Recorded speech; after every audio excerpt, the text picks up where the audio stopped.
गोटे बापा निज छाती को चिरीदेला परे भी ए जंत्रणा बोधे कम पड़ीज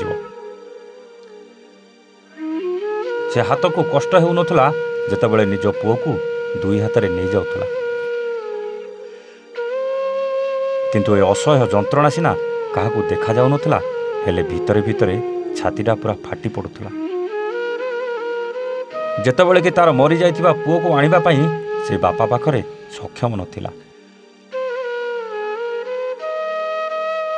एते दूररू पुओ को आनिबा चिंतारे केउटी टिके पड़ी जाउछंती तो आउ केमिति पुओ को घर को नेबे से विषय रे बाटोई सहित कथा हेउछंती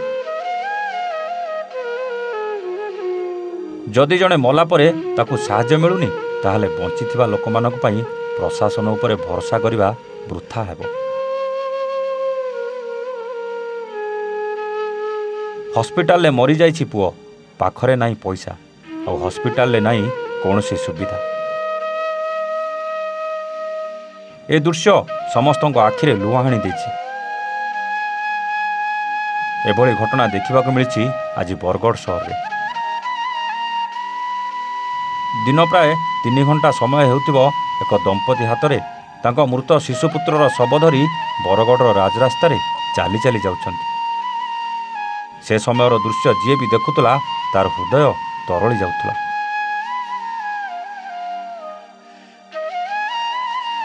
से समय हाथ में मृत शव देखि असहाय मन होउतिबा उभय स्वामी स्त्री को तांकर असुविधा संपर्क में पचारि बुझीतिले बरगढ़ टैक्सी स्टैंडर किछि श्रद्धेय व्यक्ति और घटना विषय सामाजिक अनुष्ठान संकल्प परिवार को खबर देथिले।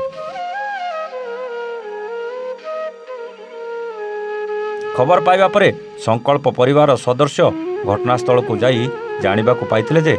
कलाहांडी जिला धर्मगढ़ निज शिशुर चिकित्सा पई भीमसार बुला आसीथिबा माँ बापा चिकित्साधीन अवस्था मृत्युवरण हेबा परे शिशुर शव घर को नेबा पई असमर्थ प्रकाश करथिले। सेमाने अन्य जिलार हेतिबारु तांको महाप्राणय गाड़ी मिली पारि नथिला एमितिरे पाखरे टंका पैसा नथिबारु स्वतंत्र आम्बुलांस बा कोनोसी घरोई गाड़ी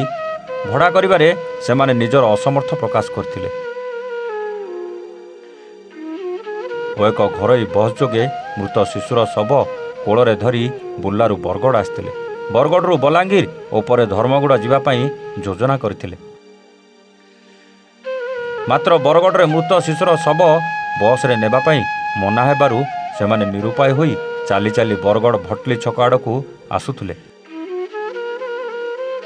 सेही समय दृश्य लोकों को विचलित करथिला आउ किछि सहृदय व्यक्ति संकल्प परिवार को खबर देथिले खबर पाइबा परे संकल्प परिवार सदस्य बरगढ़ उपजिलापाल को घटना संपर्क में सूचना देते गतकाली मुझे खबर पाई बरगढ़ में गोटे स्वामी स्त्री 4 वर्षर शिशुपुत्र को मृत शव धरिक बरगढ़ राजरास्तार घूरी बुलूँ खबर पाई मत बहुत मर्माहत लगी दुख लगी घटनास्थल को मुझे आसिक देखी घटना विषय बुझा पर जाना पाई से सुदूर कलाहांडी जिला धर्मगढ़ पुअर चिकित्सा करने बुर्ला बड़ मेडिकल को जाते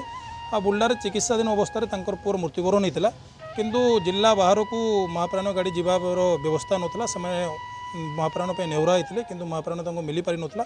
से एक घरोई बस मृत शव धरिक बरगढ़ को आसी बरगढ़ बलांगीर जाता बलांगीर धर्मगढ़ जीवार योजना था किंतु यही समय बरगढ़ बस स्टैंड मृत शव बस ने मना करते से निरुपाय होकर बरगढ़ राजरास्तार चाली चालिक आसुले यही खबर मुझे पाइबा पर घटनास्थल को पहुँची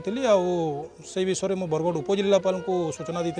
आ उपजिलापाल सहयोग में आम गोटे घरोई एम्बुलेंस कर गाँ धर्मगढ़ को पठाइबार व्यवस्था करूँ। हाँ गतकाली अरक्षित बोली जड़े व्यक्ति धर्म कलाहांडी धर्मगढ़ कलाहांडी जिला धर्मगढ़ पाखे बस्ती गाँ तो तांकर 2 वर्षर शिशुपुत्र को जहाँ से चिकित्सा आनी ये खेदापल्ली डीएचएच बुर्ला रेफर कराइला किंतु तार मृत्यु घटी स्थल से नापी मृत शरीर को लेकिन शव को कि गाँ को जी बस लगे अपेक्षा करते बहुत हंसत होते से चेष्टा करते कि भाव आम्बुलांस सरकारी महाप्राण गाड़ी हो आम्बुलांस हो तथा अन्य गाड़ी द्वारा ट्रांसपोर्ट करके शव को बोलिक कि गणमाध्यम प्रतिनिधि और अन्य स्वेच्छासेवी संगठन मान द्वारा खबर मत मिलता और आम चेष्टा करूँ कि भाव पिलार मृत शरीर को लेकिन गाँव को फेरी पारे गोटे प्राइवेट आम्बुलांस आम शिशु पुत्र आर्थिक सहायता दे गाँव को पठेलु ଏବଂ ଯେଉଁ ମହାପ୍ରୟାଣ ଗାଡ଼ିର ଆଭେଲେବିଲିଟି ନେଇକରି ଟିକେ ସନ୍ଦେହାନ ସେ ଥିବେ ସେଥିପାଇଁ ଯାହା ହେଇଥିଲା ଆଗାମୀ ଦିନରେ ଆମେ କିଭଳି ଭାବରେ ଗାଡ଼ି ବି ତାଙ୍କୁ ଉପଲବ୍ଧ କରାଇ ପାରିବା ଏ ନେଇକି ମଧ୍ୟ ଉପରସ୍ଥ ଅଧିକାରୀମାନଙ୍କ ଦ୍ୱାରା କଥା ଦେଖନ୍ତୁ ନିଶ୍ଚିତ ଭାବେ ଗାଡ଼ି ତ ଉପଲବ୍ଧ ଅଛି କିନ୍ତୁ ଯେମିତି ଆପଣ କଥା ରହିଲା ଯେ ଗାଡ଼ି ଖରାପ ହେଇଯାଉଛି ବା ଅନ୍ୟ ଜିଲ୍ଲାକୁ ଯିବା ପାଇଁ ଉପଲବ୍ଧ ହେଇପାରୁନି ସେ ବାବଦରେ ଆମେ ନିଶ୍ଚିତ ଭାବରେ କାଲିର ଘଟଣା ଯେମିତି ଗୋଟେ ଘଟଲା ସେଭଳି ଭାବରେ ଆମେ ଚେଷ୍ଟା କରୁଛେ ଯେ ପଲିସି ଡିସିସନ୍ କଥା ହୁଅନ୍ତୁ ବା କିଭଳି ଭାବରେ ଏଇଟା ଉପଲବ୍ଧ କରାଯାଇପାରିବ ସେ ନେଇକରି ଆପ୍ରୋପ୍ରିଏଟ୍ ଅଥରିଟିମାନଙ୍କ ସହିତ ଏ ବାବଦରେ କଥାବାର୍ତ୍ତା ଆମେ କରିବା ଆଗାମୀ ଦିନରେ ଯେମିତି ଏହାର ସୁବିଧା ସମସ୍ତଙ୍କୁ ପ୍ରାପ୍ତ ଯଥା ଠିକ୍ ପରିମାଣରେ ହେଉ। ପରେ ଉପଜିଲ୍ଲାପାଳ ସାହାଯ୍ୟର ହାତ ବଢ଼ାଇଥିଲେ ଓ ଏକ ଘରୋଇ ଆମ୍ବୁଲାନ୍ସ ସାହାଯ୍ୟରେ ଉଭୟ ସ୍ୱାମୀ ସ୍ତ୍ରୀ ସମେତ ମୃତ ଶିଶୁର ଶବ ଧର୍ମଗଡ଼ ବ୍ଲକ କଦଳୀମୁଣ୍ଡା ପଞ୍ଚାୟତ ଡେକନାଗୁଡ଼ା ଗ୍ରାମକୁ ଉଭୟ ସ୍ୱାମୀ ସ୍ତ୍ରୀ ସମେତ ମୃତ ଶିଶୁର ଶବ ପହଞ୍ଚାଇଥିଲେ। ବରଗଡ଼ରୁ ବିଜୟ କୁମାର ମିଶ୍ରଙ୍କ ରିପୋର୍ଟ A1 ଓଡ଼ିଆ।